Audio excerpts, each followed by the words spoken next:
When was the last time that you actually went into your email list provider? And if you have probably like a free opt in where somebody can get, for example, a free checklist or a free guide on how to start using Pinterest for your business, it's one of them that I have.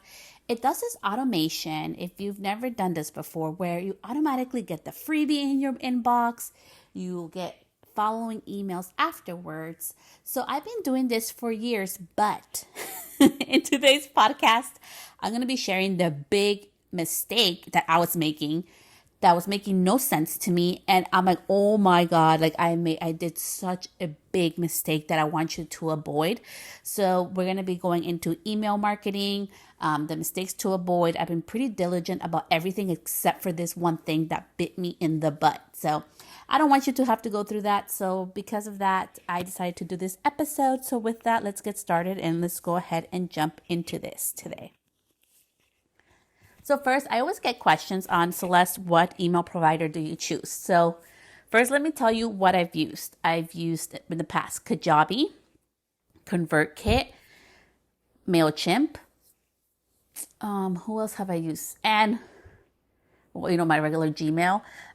What else? What other email actual provider have I used? And the last one that I've used recently since like 2019 or 18, no, I think it was in 2019 that I decided to jump in and do it, was Flowdesk.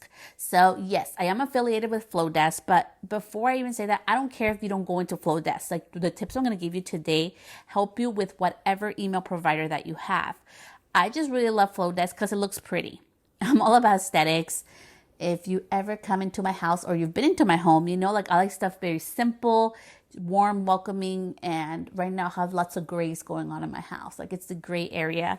I always change the color depending where I'm living at. So right now it's all about the grays and blues. So aesthetics are a very important part of who I am as a person, and my email has to be that way.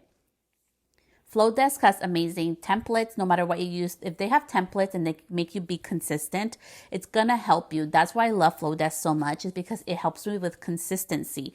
Delivering even this email on the podcast of like, hey, my new podcast just dropped. It's made real simple by having those systems in place. So I really love Flowdesk for that reason.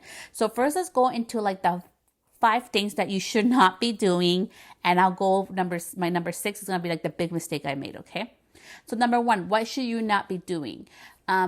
Your aesthetic or vibe, okay? Because I feel when people think of brand, I know we're starting to learn your personality, your essence, the feeling of it, the smells, all that stuff, right? But that's why I don't really like using the word brand. So let's think about aesthetics, okay? So when you do your emails, make sure that the aesthetics match your business, right? So I have a certain vibe for my business, and it has to be matching to that. Like I told you, I like clean, minimalist, like everything kind of coordinated, but warm and welcoming. So my emails have to feel that way.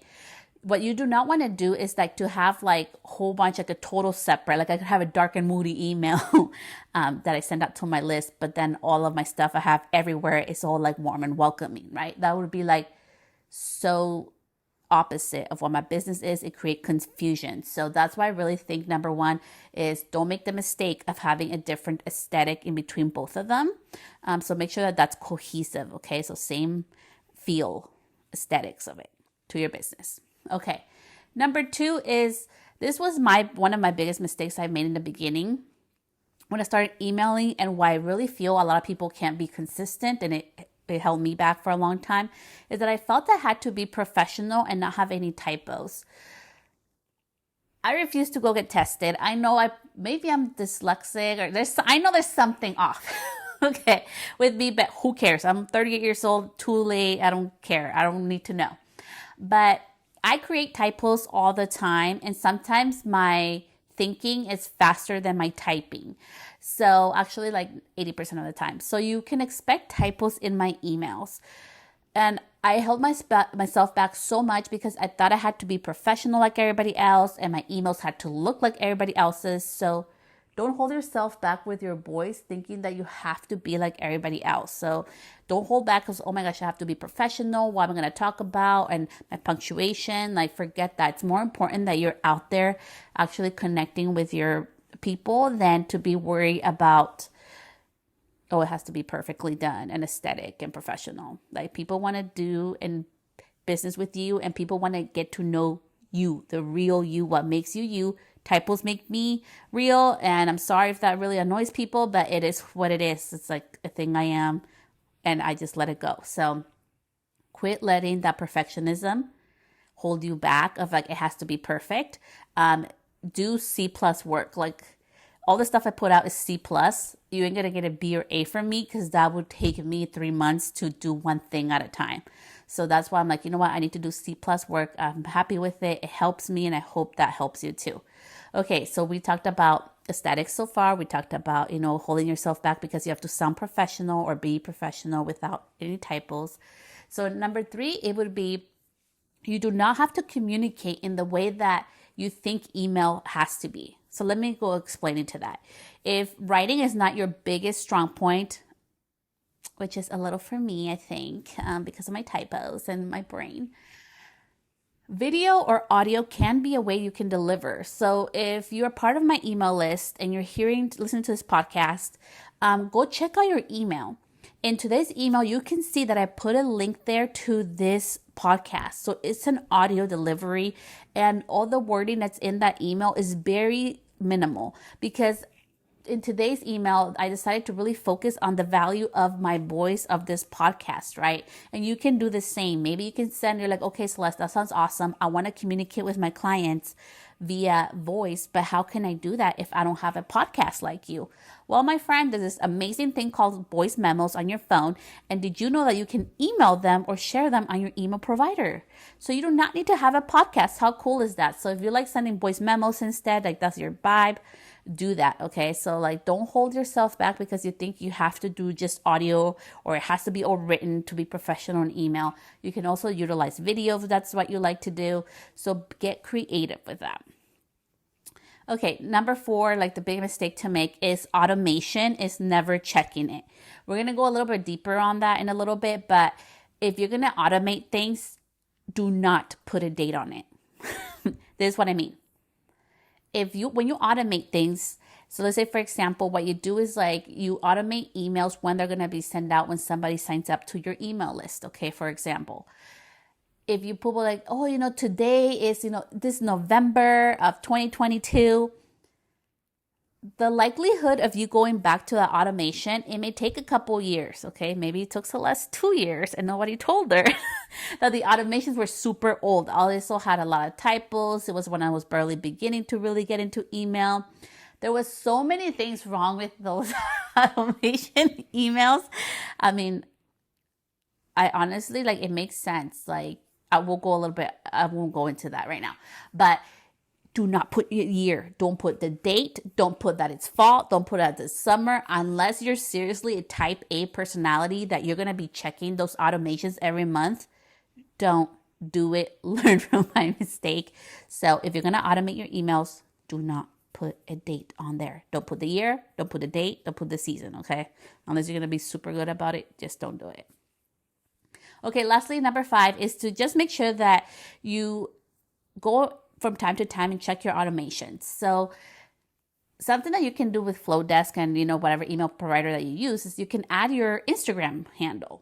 The problem with that is like sometimes your Instagram will glitch, as we know, like, Instagram has been down a couple of times and it disconnects from the automation. So then when people see, like, for example, more from the gram underneath, there's like blank boxes with nothing because the disconnection happened from Instagram coming down.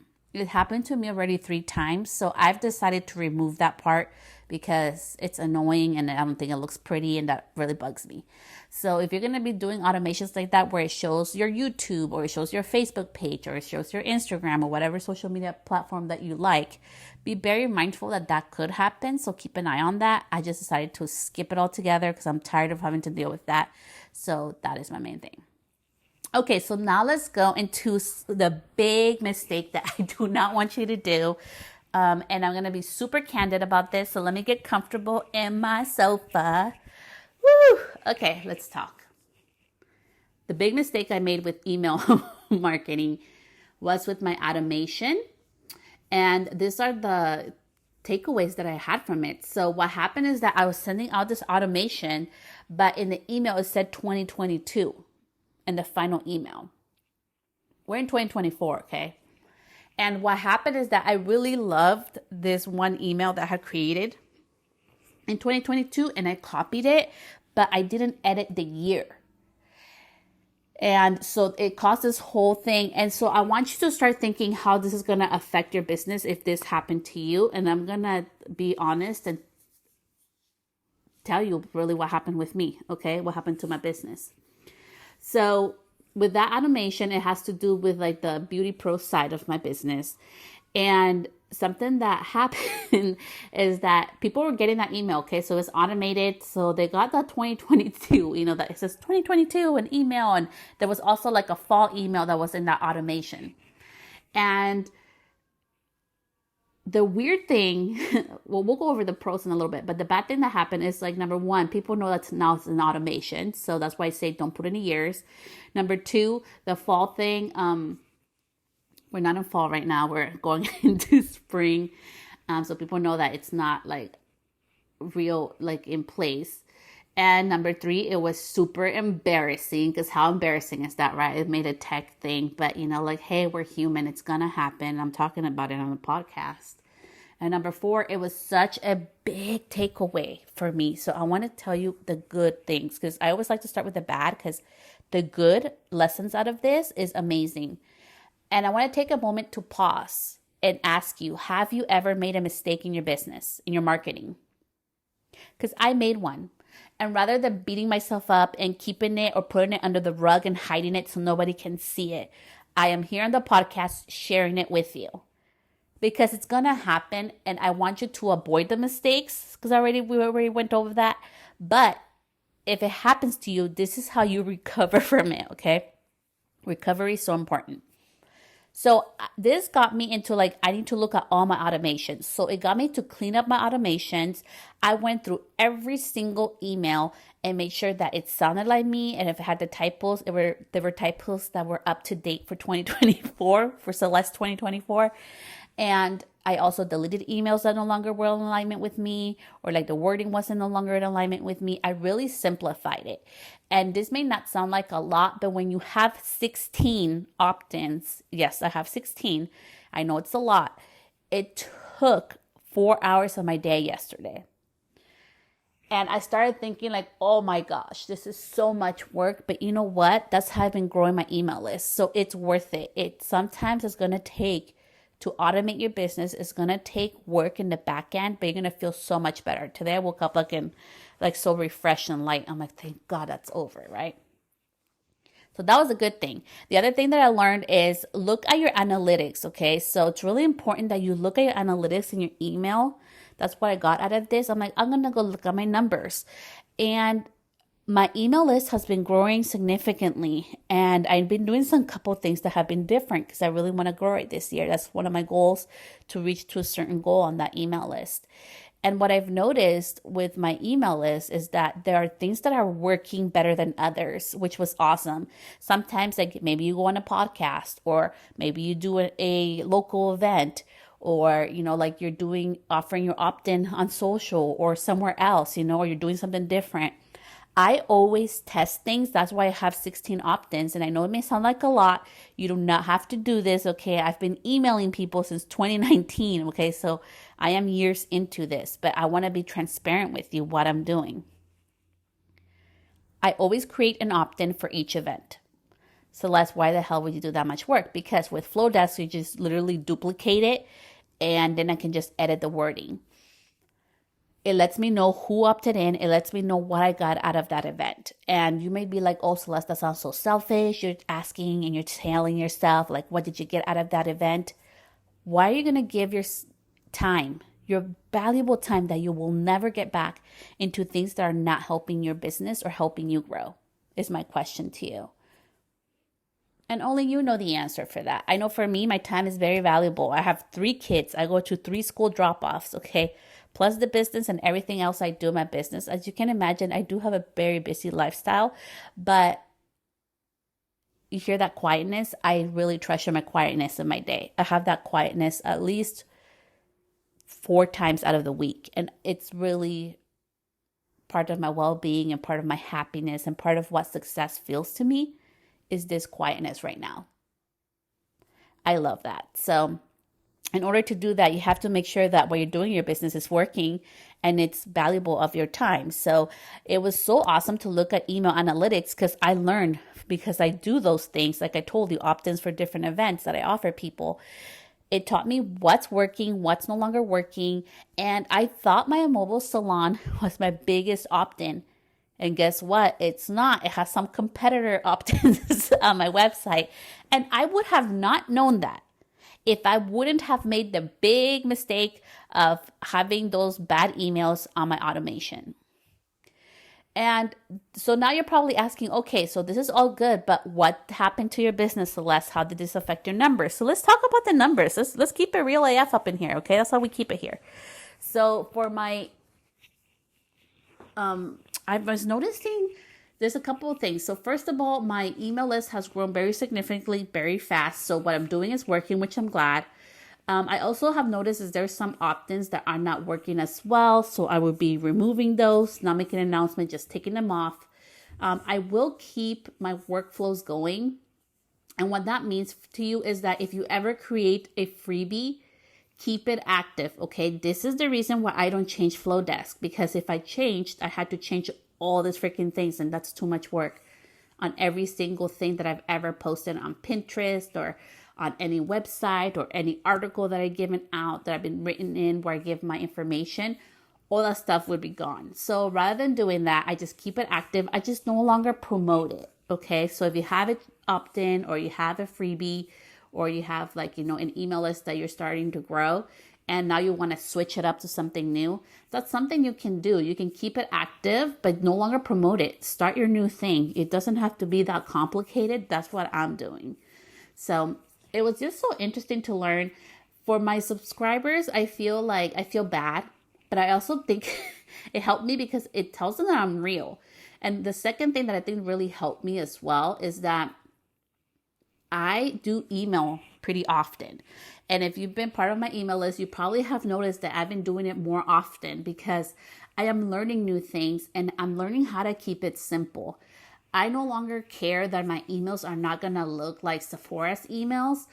I care that my emails look like mine, that it looks like it comes from me. I care that every time I go into your inbox, I'm putting value in your life. I'm not doing it just to waste your time. I know your time is valuable.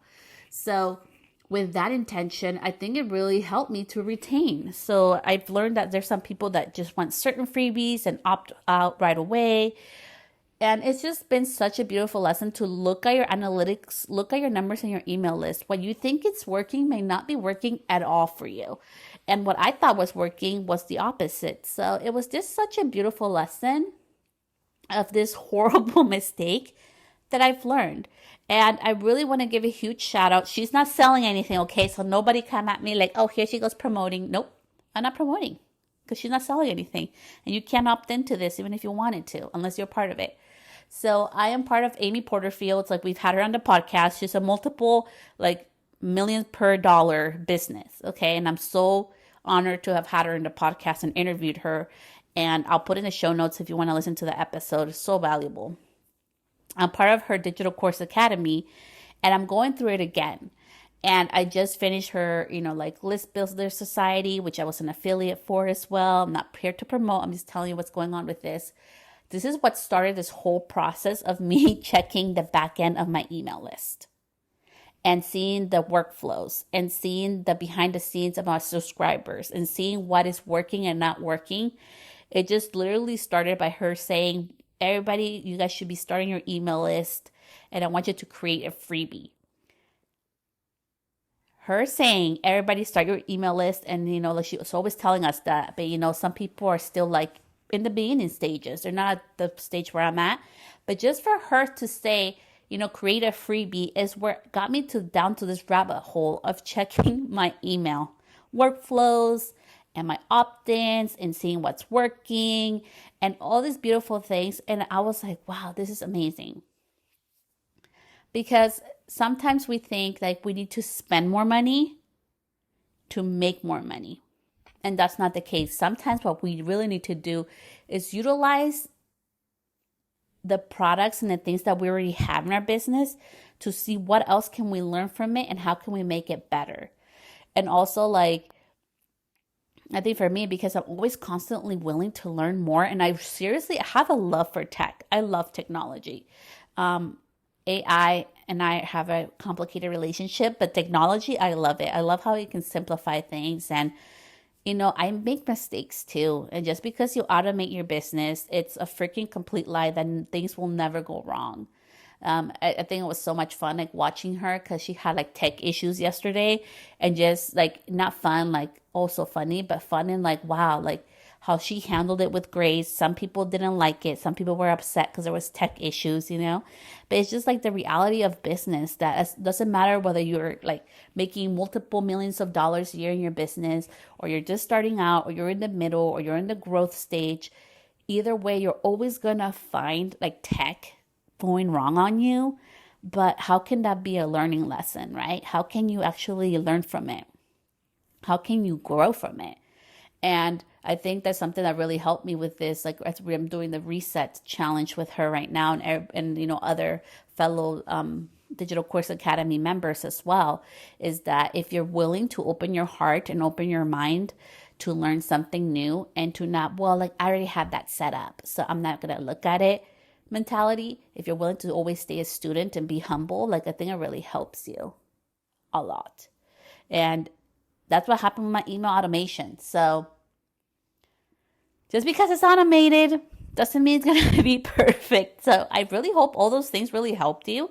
And if you haven't started your email list, I want to share with you something. I want you to think of how many times when you're on Instagram or TikTok or on Facebook, you keep seeing all these videos and photos of, here's a free thing, and here's, look, buy this thing for make your hair perfectly hair frizz, and look at this perfect hair, and look at this, all this fucking BS of perfection being thrown at our face all the time. But the reality is that not all products work for everybody.